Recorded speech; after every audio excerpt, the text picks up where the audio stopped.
नमस्कार मित्रों, RS360 के मंच पे आपका दोस्त, आपका होस्ट नवीन शर्मा तहे दिल से आपका हार्दिक स्वागत करता है। साथियों, मेरा छोटा सा परिचय।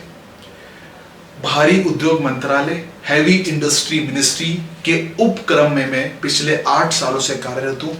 इसके अलावा अर्न अकेडमी पे RPSC, UPSC तमाम एग्जाम्स के लिए कंटेंट लिया, काम किया और आज अपने मंच RS360 पे काम कर रहा हूं। साथियों, जब अर्न अकेडमी पे काम कर रहा था तब भी मेरी प्रयास था, आज अपने प्लेटफॉर्म पे कर रहा हूं तब भी मेरी पूरी कोशिश है कि आपको ऑथेंटिक इंफॉर्मेशन, बेहतर कंटेंट और सटीक जानकारी मेरे मंच के माध्यम से प्रोवाइड की जाए। आज के इस विषय जो कि लगातार आप लोग टेलीग्राम के माध्यम से, व्हाट्सएप के माध्यम से या टेलीफोनिकली संवाद कर रहे थे और पूछ रहे थे ईओ वैकेंसी में पद बढ़ेंगे या नहीं और क्या होगा उसका, और ईओ की एग्जाम डेट के बारे में इस पे चर्चा करेंगे। लेकिन उससे पहले आज 28 सितंबर भगत सिंह साहब की 115वीं बर्थ एनिवर्सरी, इस महान शख्सियत की जिसने इतनी कम उम्र में भारत माता के लिए, देश की आजादी के लिए अपने प्राणों की आहुति दे दी। मैं इस महान शख्सियत, ग्रेट पर्सनालिटी को शत शत नमन करता हूं। हम सब के युवाओं के ये प्रेरणा स्रोत, हम सभी लोगों के लिए मोटिवेशनल पर्सनालिटी, इनको याद करना चाहिए। बहुत ही ज्यादा इंस्पिरेशनल पर्सन। तो साथियों, इन पर्सनालिटी की बात करने के बाद अब हम अपने मुद्दे पे आते हैं, चर्चा करते हैं। तो जैसा कि आप यहां पर देख रहे होंगे, खुशखबरी से मैंने टाइटल दिया हुआ है ईओ के 27 पद। क्या कहानी है साथियों? जैसे मैंने तकरीबन आप मान के चलिए, जब ये भर्ती नहीं आई थी, इस वैकेंसी का अनाउंसमेंट नहीं हुआ, तब भी मैंने आपको बताया था कि 27 पदों की मंजूरी मिल गई। तमाम अखबारों में, पत्र पत्रिकाओं में भी इस बात का जिक्र हुआ था। अब हुई कहानी ये है, सटीक जानकारी। वित्त विभाग, जो कि हमारे गहलोत साहब के अंडर आता है, या गहलोत साहब जिसके मुखिया हैं, ये जो फाइल है, जो भी वैकेंसी आती है या वैकेंसी को अप्रूवल मिलता है, वित्त विभाग से ही मिलता है। और वित्त विभाग उस फाइल को अप्रूव करने के बाद संबंधित विभाग, डिपार्टमेंट में फाइलों को पहुंचा देता है। तो डीएलबी की स्वायत्त शासन विभाग के दफ्तर में ये फाइल अप्रूव होने के बाद पहुंच गई है। 27 पद ईओ के बढ़कर, जो आज की वैकेंसी में 63 पद ईओ के हैं, 63 पोस्ट ईओ की है, 27 पद और जो है यहां पे पहुंच गए हैं डीएलबी कार्यालय। हालांकि अभी ये फाइल आरपीएससी कार्यालय, आरपीएससी के दफ्तर में नहीं पहुंची है, लेकिन अब हम कयास लगा सकते हैं कि जब 27 पद यहां आ गए हैं तो जाहिर सी बात है ये इसी वैकेंसी में, इसी भर्ती में इसके जुड़ने के बहुत बहुत आसार। देखिए साथियों, जब तक आपकी एग्जाम कंडक्ट नहीं होती, परीक्षा संपन्न नहीं होती, तब तक आप कितनी बार भी पदों की संख्या को बढ़ा सकते हो या घटा सकते हो। विज्ञापन में ये चीज साफ साफ क्लियरली मेंशन्ड है। तो ये अब कयास लगाना बिल्कुल ईमानदारी से सही होगा कि 27 पद ईओ भर्ती में इस जो वैकेंसी नोटिफाई हो चुकी है उसमें बढ़ेंगे। ये एक अच्छी खबर, क्योंकि एक एक सीट की लड़ाई है। जैसे पानी की हर बूंद कीमती होती है, यहां पे एक एक सीट की लड़ाई है और उस एक सीट को आपको, इस अमृत की बूंद को जो 7 साल बाद आई है, हासिल करने के लिए एक सुनहरा अवसर और मिल रहा है। तो ये तो बात मैंने पुष्टि आज करी, और जब मैं वीडियो लाता हूं, जब सेशन आपको बताता हूं, जानकारी देता हूं, तभी देता हूं जब आधिकारिक सोर्सेस से, बल्कि 2-3 ऑथेंटिक जो सोर्स हैं, मुझे खुद उससे रिकन्फर्म ना हो जाए। तो पहली बात तो ये। अब दूसरा सवाल जो आप लोग जो संदेह लगातार कर रहे थे एग्जाम डेट को लेके, काफी बार ये बात सवाल उठा, ये बात सही है, हालांकि ये बात कटु सत्य है कि डीएलबी स्वायत्त शासन विभाग इस भर्ती को जल्दी करवाना चाहता है। और जब ये विज्ञापन गया था आरपीएससी के पास में, तब भी उस समय भी यहाँ पे डीएलबी ने ये आरपीएससी को कहा था कि आप साहब इस एग्जाम को थोड़ा जल्दी रखिए, हम इस भर्ती को जल्दी कंप्लीट करना चाहते हैं, लंबे समय से पेंडिंग चल रही है वैकेंसी। तो आरपीएससी ने कहा ठीक है, हम अपने कैलेंडर के अनुसार इस पे काम करेंगे। देखिए साथियों, डीएलबी कोशिश कर रहा है, लेकिन भर्ती डिक्लेयर करने वाली कौन संस्था है? आरपीएससी। आरपीएससी भर्ती डिक्लेयर करने वाली संस्था, एग्जाम कराने वाली एजेंसी। आरपीएससी ने जवाब डीएलबी को, जो आज की तारीख में अपडेट है, एज ऑन डेट 28 सितंबर 2022 की अपडेट है, आरपीएससी ने पक्ष में जवाब नहीं दिया है। आरपीएससी ने ये बोला है हमारे शेड्यूल जो हमने एग्जाम की तिथियां, डेट्स डिक्लेयर करी हैं, वो कैलेंडर देखकर करी है। और आरपीएससी ने ये भी बोला है कि कुछ एग्जाम्स, परीक्षा विज्ञापन पहले जारी हो चुके थे, तो उनको स्वाभाविक तौर पे पहले करवाना है। अभी एसआई के इंटरव्यू भी बचे हैं, आरएस के इंटरव्यू होने वाले हैं। तो साथियों, आरपीएससी ने तो अभी तक इस बात में कुछ भी ऐसा नहीं बोला है डीएलबी को कि हम एग्जाम पहले करवाएंगे। अब खुद सोचिए, 20-25 दिन पहले, तकरीबन 20-25 दिन पहले आरपीएससी ने विज्ञापन जारी किया और एग्जाम की डेट्स भी निकाल दी, लगे हाथों एग्जाम की डेट भी निकाल दी। यदि इनको एग्जाम जनवरी, फरवरी, मार्च में करवाने का इनका कुछ मानस होता, या इनके कैलेंडर में फ्लेक्सिबिलिटी होती, कुछ और भर्तियां जो है नहीं होती, तो शायद ये एग्जाम की तारीख पहली फुर्सत में ही फरवरी में आ जाती। लेकिन ऐसा नहीं हुआ। तो मैंने जब बात करी आरपीएससी, उनका जवाब दो टूक ये था कि आप आरपीएससी के कैलेंडर को फॉलो करो, ना डीएलबी की बात हो, ना किसी और की बात हो, ना मेरी बात हो। बात है आरपीएससी एग्जाम कंडक्ट करने वाली एजेंसी। आरपीएससी ने इससे पहले एग्जाम पोस्टपोन जरूर किए हैं, जैसे आपने देखा होगा आरएस का एग्जाम, प्रतिष्ठित एग्जाम पोस्टपोन हुआ। इससे पहले फर्स्ट ग्रेड के एग्जाम भी पोस्टपोन हो चुके हैं, लेकिन एग्जाम प्रीपोन वाली बात अभी तक तो आरपीएससी ने ऐसा नहीं किया है। दूसरी बात, दबाव, ये बात सही है, हालांकि मैंने आपसे कहा ये बात सही है कि डीएलबी कोशिश कर रहा है, डीएलबी ने ये बात आरपीएससी से कही भी है कि इस भर्ती को पहले करवाया जाए। वो चाहता है ऐसा, हर विभाग चाहता है। कौन सा डिपार्टमेंट ऐसा है जो नहीं चाहता कि एग्जाम जल्दी हो और रिक्त पद भरे जाएं, मैन पावर डिपार्टमेंट के अंदर आ जाए। लेकिन आरपीएससी यूपीएससी का कैलेंडर देखकर, एसएससी का कैलेंडर देख के, और साथ में आरपीएससी की खुद की तो तमाम परीक्षाएं हैं, उसको मद्देनजर रखते हुए फरवरी मार्च में बोर्ड के एग्जाम, सेंटर कहां से मिलेंगे, ये बड़ी समस्या। और आवेदन कितने आए, आवेदन भी बात करें, इस भर्ती में अच्छे खासे आवेदन आए। हालांकि डेटा, मैं इसकी जानकारी भी बहुत जल्द साझा कर दूंगा आपसे ऑथेंटिकली, जब मुझे मिलेगा इनपुट कि कितने आवेदन इस फॉर्म में, अच्छे खासे आवेदन मिलेंगे आपको। तो साथियों, कंपटीशन अच्छा है। एग्जाम की तारीख वही है, आज की तारीख में जो अपडेट मुझे आरपीएससी से मिला है, परिवर्तन कुछ भी उन्होंने नहीं किया है और ना ऐसा अभी सोच रहे हैं। आगे देखिए, आगे कुछ होगा तो डेफिनेटली मैं आपको इनपुट दे दूंगा। लेकिन किंतु परंतु आप ये ध्यान रखें, आपको तैयारी ये सोच के मत करो कि मैं मई में एग्जाम है तो मैं अपने सिलेबस को 30 अप्रैल तक खींचूंगा। ये गलत अप्रोच है।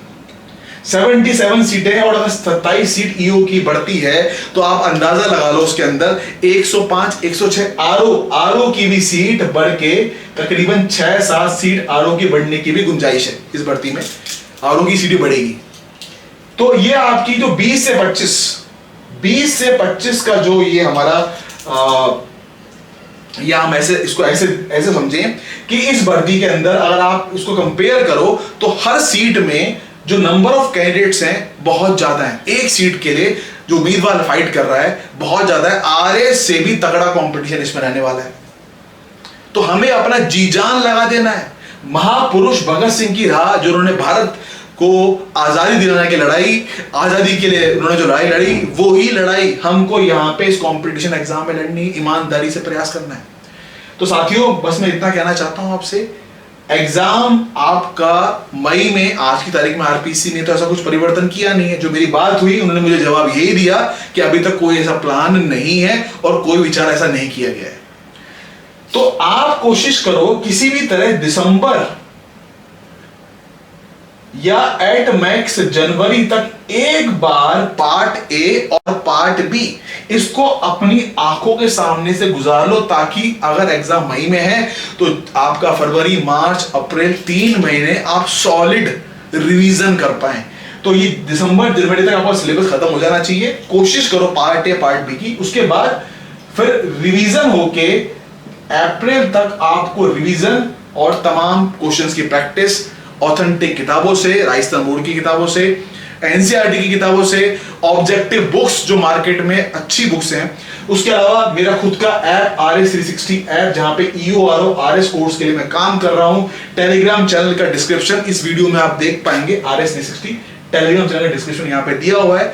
यहां पे आप जानकारी समय समय पे मैं अपडेट देता रहता हूं। करंट अफेयर का मटेरियल भी मैं यहां पे शेयर करता रहता हूं। मेरा कोर्स भी चल रहा है और इस कोर्स में पूरा प्रयास, पूरी कोशिश, एक भी सवाल बाहर ना जाए। टेस्ट सीरीज भी मैं यहां पे लेकर, मेरे कोर्स में टेस्ट सीरीज ऑलरेडी शामिल है। तो महंगी फीस को कहो गुड बाय और ईमानदारी से आप सीट लाके दो, हम आपको रिवॉर्ड देंगे जितना हम कर सकते हैं आप लोगों के लिए। तो साथियों, ये तो 2 बात हो गई, ठीक है। तो ईओ के 27 जो पोस्ट हैं, पद हैं, ये फाइल डेट भी पहुंच गई है और जल्द आरपीसी पहुंचा दी जाएगी, जैसा जवाब मुझे मिला। और एग्जाम डेट को लेके अभी तक कुछ नहीं है, आरपीसी उसी मई वाले शेड्यूल में चल रहा है। ये क्लियर कट जवाब। तो सीधी बात, नो बकवास, आपको जवाब दे दिया ऑथेंटिकली। अब इसी कंसेप्ट, सीधी बात नो बकवास पे 5 मिनट में, बल्कि उससे भी कम समय में, मैं 5 इंपॉर्टेंट इस एक्ट की बात करूंगा, राजस्थान म्युनिसिपैलिटी अधिनियम 2009, ठीक है। तो ये 5 बातें जो इंपॉर्टेंट सेक्शंस हैं, उनसे निचोड़ निकाल के यहां पे लाई गई हैं। पहली बात, पार्षद चुनाव जीत के आते हैं, नगर पालिका, नगर परिषद का। उसके अलावा राजस्थान सरकार, राज्य सरकार कुछ सदस्यों को मनोनीत या नॉमिनेट भी करती है। तो उनका जो फिगर है 6, 8, 12, नगर पालिका, नगर परिषद, नगर निगम, नगर पालिका, नगर परिषद, नगर निगम, municipality, municipal council and municipal corporation, ये सदस्य नॉमिनेट करे जाते हैं आपके नगर पालिका में। ये सवाल RS प्री 2021 में पूछा जा चुका है। इस भर्ती के लिए भी सवाल बड़ा इंपॉर्टेंट है, इसको अच्छे से नोट कर लें। Point number 1। दूसरे पॉइंट पे आते हैं, सेक्शन से निकाली हुई बातें। यदि आपकी नगर पालिका, नगर निगम या नगर परिषद समय से पहले भंग या डिसॉल्व हो जाती है, तो उस प्रकरण में नगर पालिका की अवधि या टेन्योर कितना होगा? 5 साल का मूलतः नगर पालिका का टेन्योर अवधि होती है। लेकिन अगर आपकी तीसरे साल में ही जो भंग हो जाए, तो 5 - 3 जो रिमेनिंग जो पीरियड रहेगा, अधिशेष पीरियड, वो 2 साल का रहेगा। तो 2 साल तक ही वो काम करेगी। अगर मान लीजिए कि 2.5 साल में भंग हो जाए, 2.5 ईयर्स में, तो 5 साल का कार्यकाल होता है। कितना बचा? 5 - 2.5 साल। तो उस केस में 2.5 साल तक ही आपकी ये काम करेगी। तो जितना रिमेनिंग पीरियड, अधिशेष पीरियड होगा, उसी अवधि के लिए। ये नियम ग्राम पंचायत में भी लागू होता है और नगर पालिका, नगर निगम, नगर परिषद में भी इक्वली एप्लीकेबल है।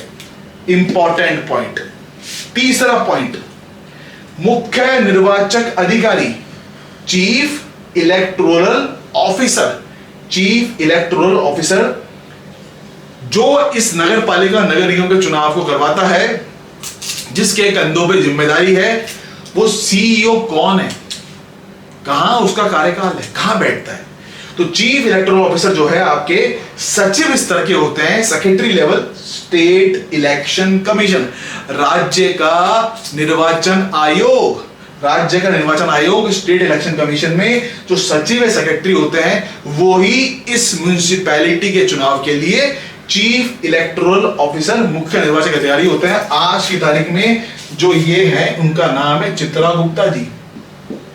तो चित्रा गुप्ता जी आज की तारीख में मुख्य निर्वाचक अधिकारी।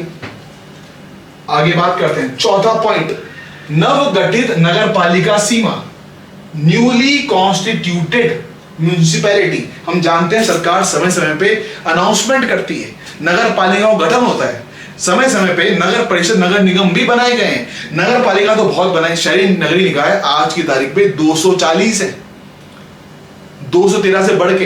तो ये समय समय पे आप देखोगे नवगठित सरकार की घोषणाओं के फलस्वरूप आते रहते हैं।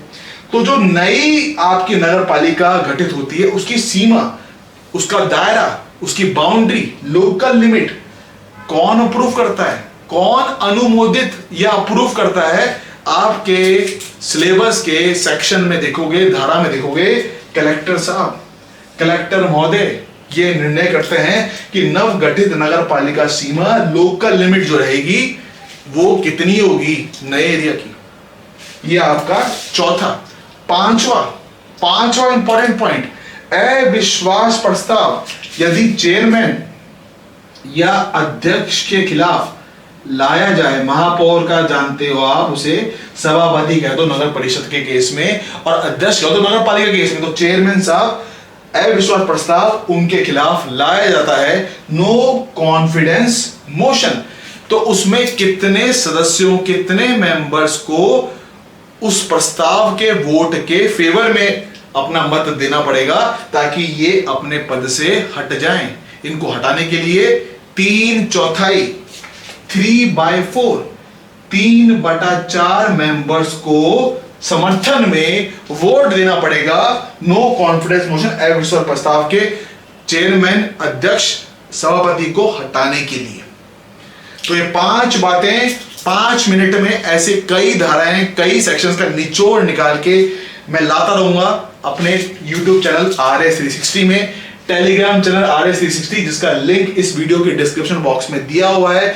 वहां पे मैं करंट अफेयर का daily up to date material share करता हूं, आज का मॉर्निंग ब्रेकफास्ट के नाम से, देखिए आप। उसके अलावा EORO RS का कोर्स, RS प्री, RS मुख्य परीक्षा, EORO, इसमें पूरी कोशिश EORO में खास तौर पे कि सवाल बाहर ना जाए, इतने अच्छे तरीके से हम चीजों को कवर कर रहे हैं और कवर करेंगे। आगे मैं बहुत काम करूंगा इसमें ताकि आपको मैक्सिमम हम अपने प्रयास से बेनिफिट दे पाए।